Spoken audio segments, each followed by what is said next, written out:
ఉపరాష్ట్రపతి ఎన్నికకు సర్వం సిద్ధమైంది. మరి కాసేపట్లో పోలింగ్ ప్రారంభమై సాయంత్రం 5 గంటల వరకు పార్లమెంటు భవనంలోని F101 వసతిలో కొనసాగనుంది. 6 గంటల వరకు ఓట్లను లెక్కించి విజేతను ప్రకటించనున్నారు. పార్లమెంటు ఉభయ సభలకు ప్రాతినిధ్యం వహించే మొత్తం సభ్యుల సంఖ్య 788 అయినప్పటికీ 7 స్థానాలు ఖాళీ కావడం వల్ల ప్రస్తుతం 781 మంది సభ్యులు ఉన్నారు. ఇక ఇప్పటికే పోలింగ్లో పాల్గొనడం లేదని బీజేపీ ప్రకటించింది. ఈ ఎన్నికల్లో 386 ఓట్లు వచ్చిన వారు విజేతగా నిలవనున్నారు. ఎన్డీఏకి 425 మంది సభ్యుల బలం ఉండగా ఇతర పార్టీ మద్దతు కలిపితే 438 దాటే అవకాశం కనిపిస్తుంది. ప్రతిపక్ష కూటమి అభ్యర్థి జస్టిస్ బి సుదర్శన్ రెడ్డికి 314 మంది ఎంపీల మద్దతు ఉంది.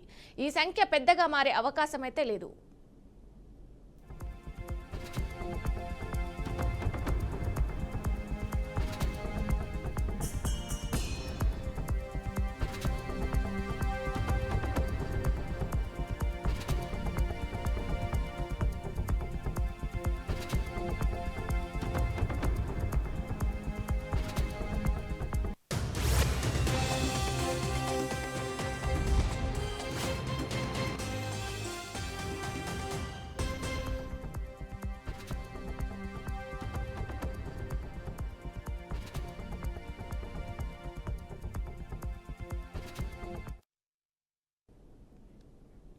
మెక్సికోలో ఘోర రోడ్డు ప్రమాదం చోటు చేసుకుంది. మెక్సికో నగరానికి వాయువ్యంగా ఉన్న అట్లాకో నగరంలో డబుల్ డెక్కర్ బస్సును రైలు ఢీకొట్టడంతో 8 మంది అక్కడికక్కడే మృతి చెందారు. మరో 45 మందికి పైగా గాయాలయ్యాయి అధికారులు తెలిపారు. ట్రాఫిక్ కారణంగా రైల్వే పట్టాల మధ్యలో ఆగిపోయిన డబుల్ డెక్కర్ బస్సును వేగంగా వచ్చిన రైలు ఢీకొట్టి కొంత దూరం వరకు ఈడ్చుకెళ్లింది. ప్రమాదం జరిగిన ప్రాంతం పారిశ్రామిక జోన్ కావడంతో రోడ్లపై వాహనాలు ఎక్కువగా ఉండడంతో భయోందోళన నెలకొంది. సమాచారం అందుకున్న భద్రతా బలగాలు ఘటనా స్థలానికి చేరుకొని గాయపడిన వారిని సమీపంలోని ఆసుపత్రికి తరలించారు. ప్రమాదానికి గల కారణాలపై స్పష్టత రాలేదని అధికారులు చెప్పారు. ట్రాఫిక్ సిగ్నల్ లోపం కారణమా లేక సాంకేతిక సమస్య వలన జరిగిందా అన్న దానిపై దర్యాప్తు ప్రారంభించినట్లు పోలీసులు తెలిపారు.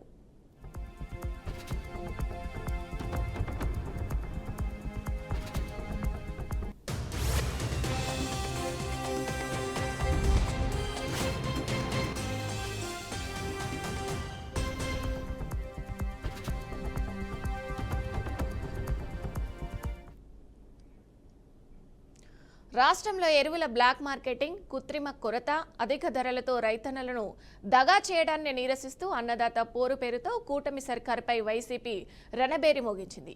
పార్టీ అధ్యక్షుడు మాజీ సీఎం వైఎస్ జగన్ పిలుపు మేరకు రాష్ట్రంలోని అన్ని ఆర్డీఓ కార్యాలయాల ఎదుట రైతులతో కలిసి వైసీపీ శ్రేణులు, రైతు సంఘాలు ఇవాళ శాంతియుత ఆందోళనలు చేపట్టనున్నారు.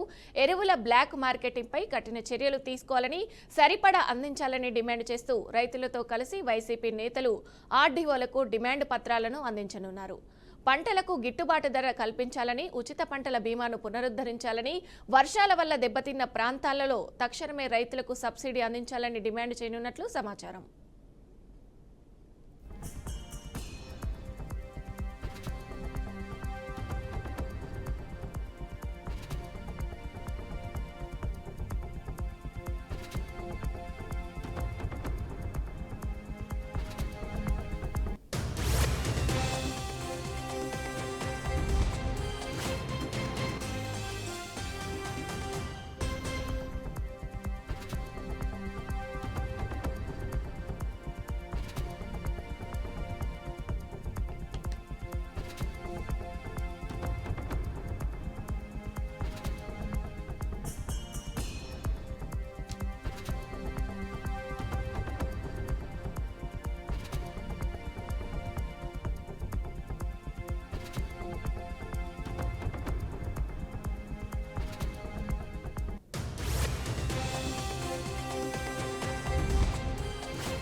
రాష్ట్రంలో ఎరువుల బ్లాక్ మార్కెటింగ్, కృత్రిమ కొరత, అధిక ధరలతో రైతన్నలను దగా చేయడాన్ని నిరసిస్తూ అన్నదాత పోరు పేరుతో కూటమి సర్కార్పై వైసీపీ రణబేరి మోగించింది. పార్టీ అధ్యక్షుడు మాజీ సీఎం వైఎస్ జగన్ పిలుపు మేరకు రాష్ట్రంలోని అన్ని ఆర్డీఓ కార్యాలయాల ఎదుట రైతులతో కలిసి వైసీపీ శ్రేణులు రైతు సంఘాలు ఇవాళ శాంతియుత ఆందోళనలు చేపట్టనున్నారు. ఎరువుల బ్లాక్ మార్కెటింగ్ పై కఠిన చర్యలు తీసుకోవాలని, సరిపడా అందించాలని డిమాండ్ చేస్తూ రైతులతో కలిసి వైసీపీ నేతలు ఆర్డీఓలకు డిమాండ్ పత్రాలను అందించనున్నారు. పంటలకు గిట్టుబాటు ధరలు కల్పించాలని, ఉచిత పంటల బీమాను పునరుద్ధరించాలని, వర్షాల వల్ల దెబ్బతిన్న ప్రాంతాల్లో తక్షణమే రైతులకు సబ్సిడీ అందించాలని డిమాండ్ చేయనున్నట్లు సమాచారం.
రాష్ట్రంలో ఎరువుల బ్లాక్ మార్కెటింగ్, కృత్రిమ కొరత, అధిక ధరలతో రైతులను దగా చేయడాన్ని నిరసిస్తూ అన్నదాత పోరు పేరుతో కూటమి సర్కారుపై వైసీపీ రణబేరి ముగించింది.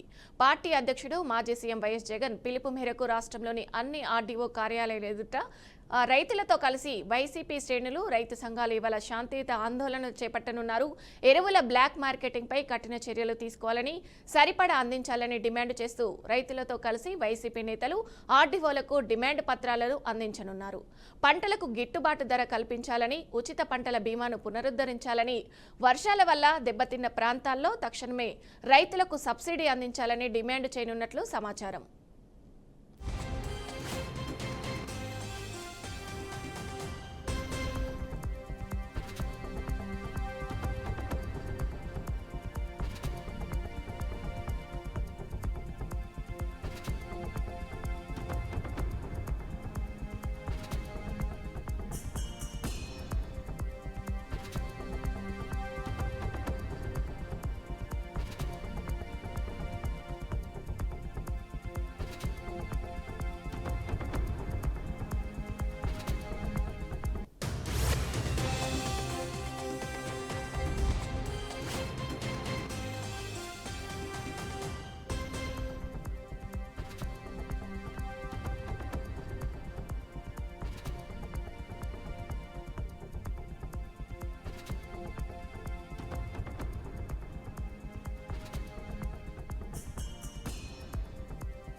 గుంటూరు జిల్లా తురకపాలెంలో మరణ మృదంగం మోగుతుంది. అంతుచిక్కని మరణాలతో గ్రామస్తులు వణికిపోతున్నారు.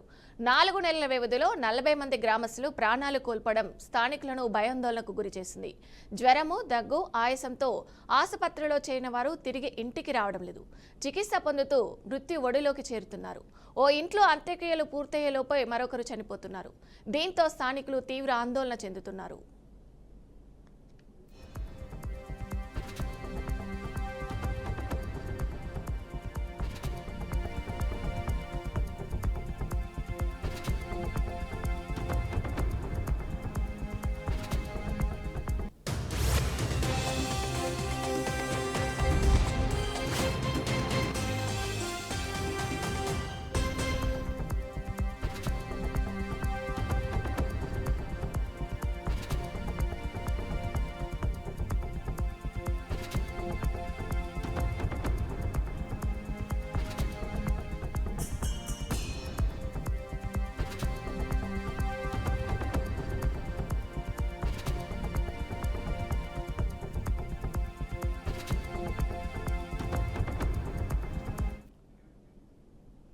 స్థానిక ఎమ్మెల్యే రామాంజనేయులు ఆదేశాలతో వైద్య ఆరోగ్య శాఖ రంగంలోకి దిగింది.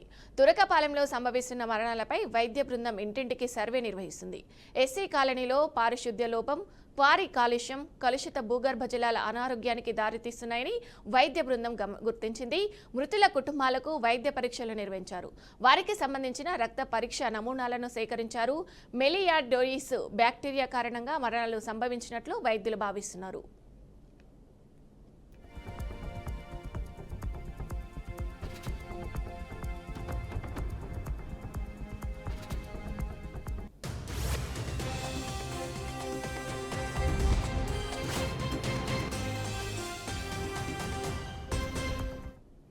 వైద్య పరీక్షల్లో విస్తుపోయే విషయాలు తెలిసాయి. 80% మంది పురుషుల్లో రక్తపోటు, మధుమేహం వంటి సమస్యలు బయటపడ్డాయి. కొందరిలో కిడ్నీ పనితీరు మందగించినట్లు గుర్తించారు. మరికొందరికి చిన్న గాయాలు ఇన్ఫెక్షన్కు గురై పుండుగా మారి ప్రాణాంతకంగా మారుతున్నాయి. గ్రామంలో సంభవిస్తున్న మరణాలతో భయపడిపోతున్న స్థానికులు ధైర్యం నింపుతుంది వైద్య బృందం. ఎవరూ భయపడాల్సిన అవసరం లేదని, లోతైన అధ్యయనం చేస్తున్నామని, ప్రజలకు అవసరమైన వైద్య చికిత్స అందిస్తామని వైద్య అధికారులు స్పష్టం చేశారు.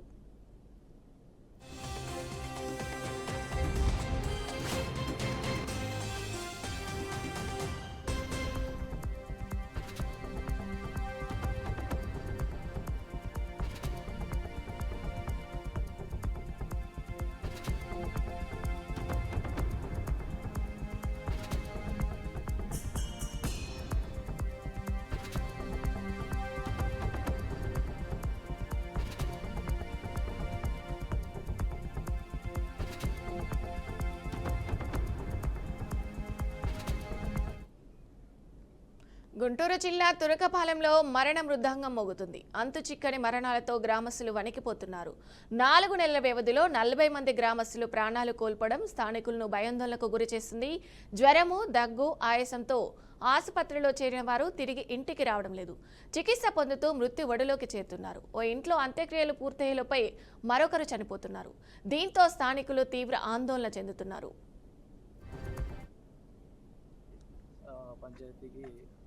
ప్రస్తుతం మాజీ సర్పంచ్ నేను.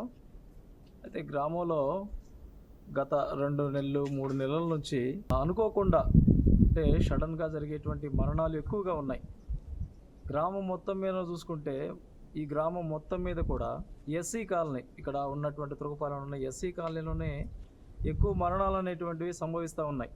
అవి దీర్ఘకాలికమైన వ్యాధుల వల్ల కానీ ఇతర ఏ కారణాల వల్ల చనిపోతున్నారు అనుకోవటానికి లేదు. ఇది సడన్గా చిన్నపాటి జ్వరం వచ్చి ఆ జ్వరాన్ని డాక్టర్ దగ్గరికి వెళ్ళి కన్సల్ట్ అయ్యి టెస్ట్ చేయించుకుని బ్లడ్ టెస్ట్ కానీ చేసినప్పుడు ఇన్ఫెక్షన్ ఉందని చెప్తున్నారు.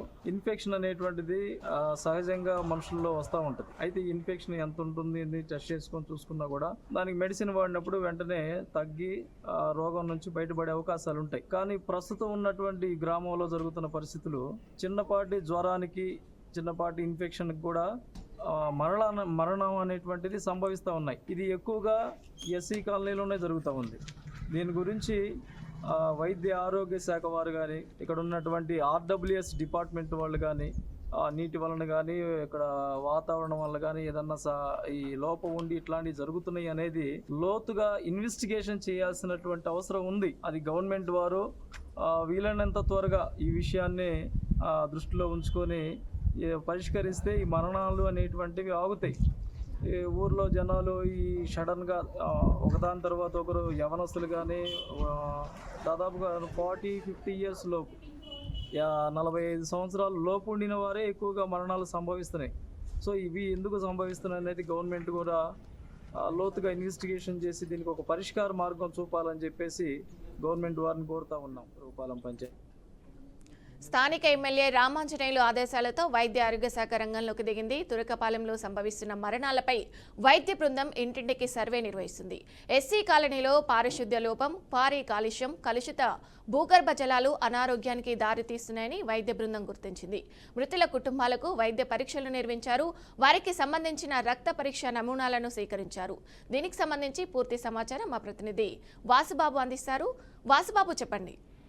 ఇటున్నా తురకపాలెంలో ఇప్పటికే ఈ మరణ మృదంగం అయితే మోగుతుంది. గత కొన్ని రోజులుగా తురకపాలెంలో సంభవిస్తున్న మరణాలకు అంతు చిక్కని వ్యాధి సోకిందని చెప్పి అటు గ్రామంలో ప్రజలను ఆందోళన చెందినప్పటికీ అటు తురకపాలెంకి సంబంధించి ఐసీఆర్ఏ బృందం ఇప్పటికే అక్కడైతే పర్యటించడం జరిగింది. దీనికి సంబంధించి పూర్తిగా తురకపాలెంలో మట్టి సేకరించారు. మట్టి నమూనాలతో పాటు తురకపాలెంకి సంబంధించిన ప్రతి ఒక్క అక్కడ ఎవరైతే నివాసితులు ఉంటారో వాళ్ళ దగ్గర నుంచి రక్త నమూనాలను కూడా ఇప్పటికే సేకరించడం జరిగింది. దీనికి సంబంధించి అటు వైద్య బృందం పర్యటించి పూర్తిగా నమూనాలు అయితే సేకరించారు. మొత్తం తురకపాలెంకి చెందిన ఎవరైతే ఉన్నారో మొత్తం వాళ్ళందరి దగ్గర నుంచి ఇప్పటికే ఐసీఆర్ఏ బృందం నమూనాలు అయితే తీసుకుంది. వీటికి సంబంధించి మెలినా డోయిస్ అనే లక్షణాలు ఏవైతే ఉన్నాయో వాటికి సంబంధించి ఆ వ్యాధి ముదురుతుంది. ఆ వ్యాధి కారణంగానే చనిపోతున్నారని ప్రాథమికంగా నిర్ధారణ వచ్చినప్పటికీ గుంటూరు జీజీహెచ్లో వారికి అయితే చికిత్స అందించడం జరిగింది.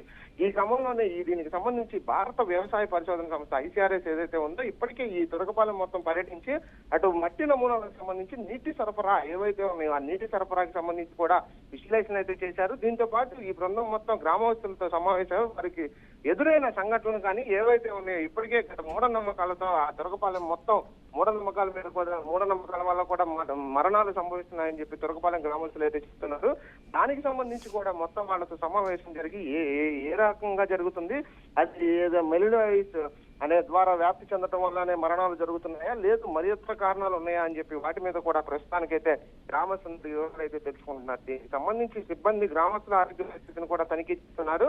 అటు కొంత రక్త నమూనా కూడా లేదా మట్టి నీటి కాలుష్యం వల్ల కూడా ఆరోగ్య సమస్యలు వచ్చాయనే దాని మీద కూడా ప్రస్తుతానికి విచారణ అయితే చేస్తున్నారు. దేనికైనా గుంటూరు జీజీహెచ్ దీనికి సంబంధించి తురకపాలెం బాధితులకు గుంటూరు జీజీహెచ్ లో ఇప్పటికే ప్రత్యేక వార్డును అయితే ఏర్పాటు చేశారు. మొత్తం ఎవరైతే ఈ తురకపాలెంకి సంబంధించిన మెలియోడోసిస్ పాజిటివ్ గా తేలిందో వారందరినీ ఆ గుంటూరు జీజీహెచ్ వార్డులో ఉంచి ప్రస్తుతానికి చికిత్స అయితే అందిస్తున్నారు. ఈ వ్యాధి ఇప్పటికే నిర్ధారణ అయిందని చెప్పి నాగలక్ష్మి గుంటూరు జిల్లా కలెక్టర్ ఎవరైతే ఉన్నారో వారికి సంబంధించి నాగలక్ష్మి ఇప్పటికే ప్రకటించడం జరిగింది. ఎవరైనా సరే ఎడమ కాలికి కానీ ఎంఆర్ఐ స్కానింగ్ అయితే తీసుకోవడం జరుగుతుందో అది పాజిటివ్ తేలడంతో వారిని వెంటనే ఆసుపత్రిలో జాయిన్ చేసి చికిత్స అయితే అందించాలని చెప్పారు. అయితే ఈ బూర్ల రామాంజనేయ ఎమ్మెల్యే నియోజకవర్గం ఎమ్మెల్యే బూర్ల రామాంజనేయ ఆదేశాల మేరకు ఇప్పటికీ 72 మంది దగ్గర నుంచి అనుమానితులు ఎవరైతే ఈ మెలినోయిస్ వ్యాధి సోకిందని అనుమానిస్తున్నారు వీళ్ళందరి దగ్గర నుంచి ఇప్పటికీ రక్త నమూనాలు అయితే సేకరించి వారిలో నలుగురిలో బ్యాక్టీరియా ఇన్ఫెక్షన్ గుర్తించామని చెప్పి అధికారులు ఇప్పటికే ప్రకటన అయితే విడుదల చేయడం జరిగింది. ఏదేమైనా గ్రామంలో నిపుణులతో కూడిన ప్రత్యేక వైద్య శిబిరాలు కూడా నిర్వహిస్తున్నారు. Okay, right. Thank you Vasubabu.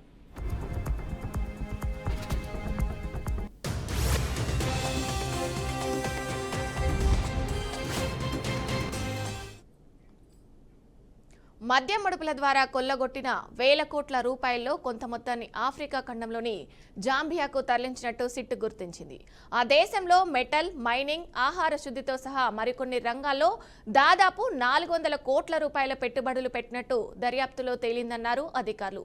వైసీపీలోని కొందరు ముఖ్యులు, వారి సన్నిహితులు ఇప్పటికే జాంబియాలో పలు వ్యాపారాలలో పెట్టారని తెలిపారు.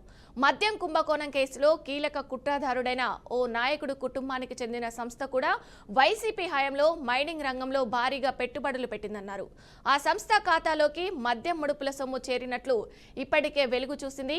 ఇదే తరహాలో జాంబియాలోని పెట్టుబడులు పెట్టినట్టు సిట్ గుర్తించింది. జాంబియాలోని కొన్ని ప్రాంతాలు మెటల్, మైనింగ్ పరిశ్రమలకు కేంద్రంగా ఉండడంతో బిగ్ బాస్ అక్కడ స్థావరాన్ని ఎంచుకున్నట్లు సమాచారం.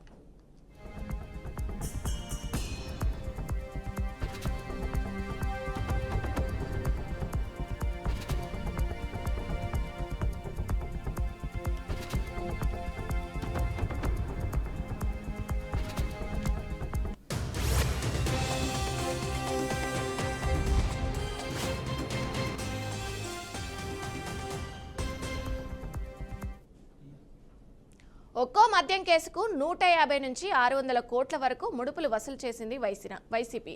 మొత్తం 3,500 కోట్ల రూపాయలు కొల్లగొట్టినట్టు సిట్టు దర్యాప్తులో తేలింది.